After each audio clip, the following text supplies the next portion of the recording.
Os militares, apesar de toda a concentração de poder sobre si, todo o poder executivo fortalecido sobre o presidente, pouco conseguiram fazer para reduzir nossas desigualdades econômicas e sociais.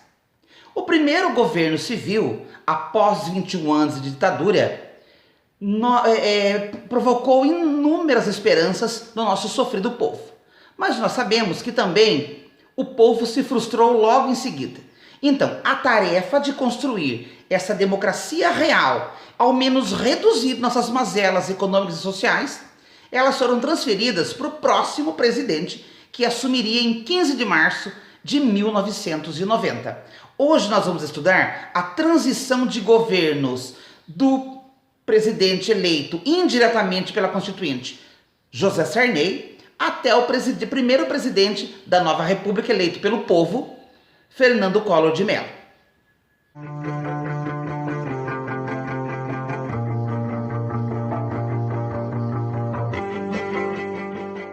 Os partidos PMDB e PDS se voltam para suas convenções, com as suas confabulações, para escolher representantes para a eleição indireta no Congresso. De um lado ficaria representando Paulo Maluf, representando a situação, os militares, e de um outro lado, a população civil, o povo, Tancredo Neves. E assim está articulada a eleição indireta no Congresso Nacional.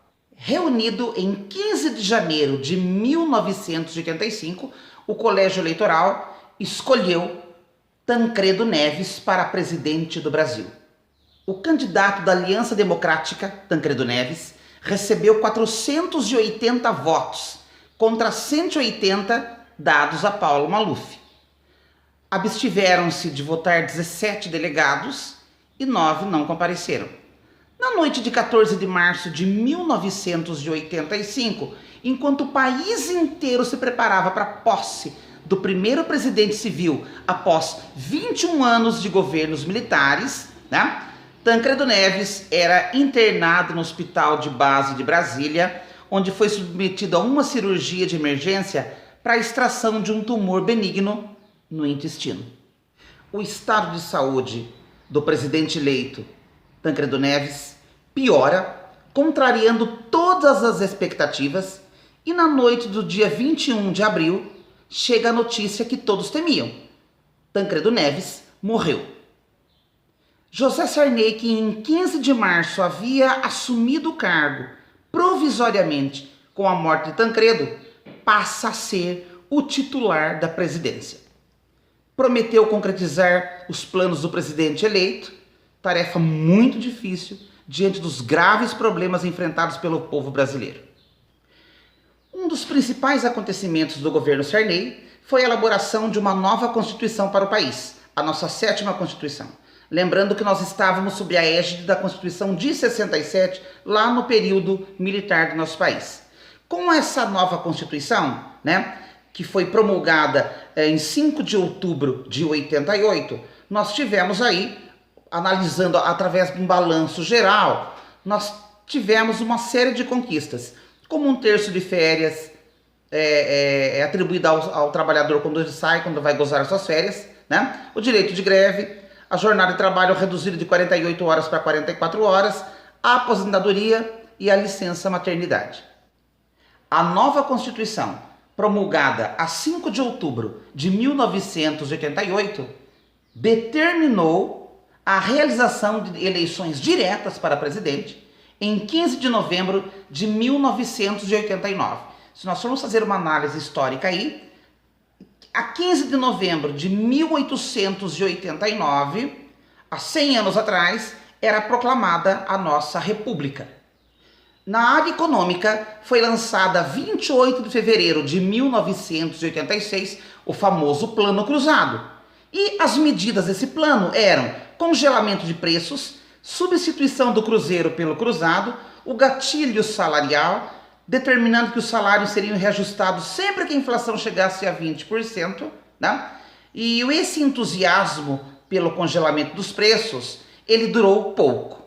Essas medidas do Plano Cruzado, elas perdem a eficácia, a inflação volta a subir e inicia-se um novo período de crise econômica, levando o governo a repensar uma estratégia para controlar a inflação galopante.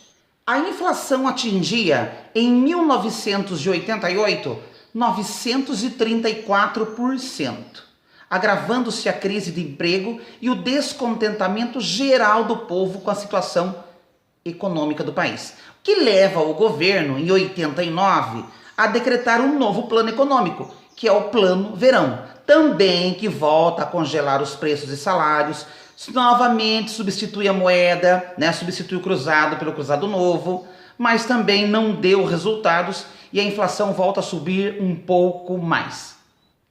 Para se ter uma ideia, no último mês de governo de José Sarney, lá em março de 1990, nós tínhamos um acumulado da inflação de 4.853,90%, né?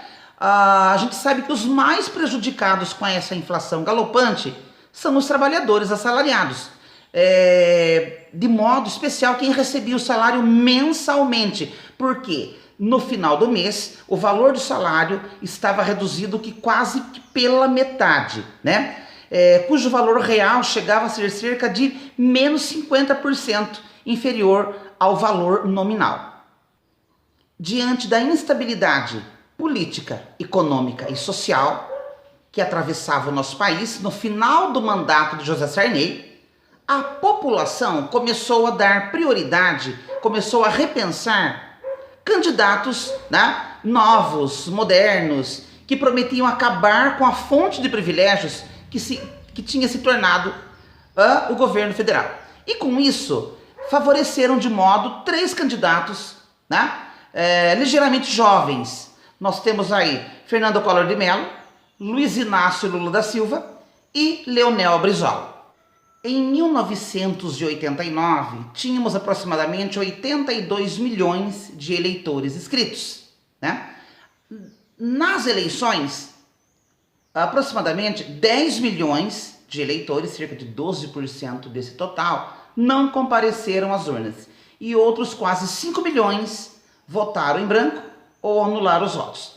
E o resultado das eleições de 89 foram o seguinte: nós tivemos Collor, que venceu com 28,52% dos votos.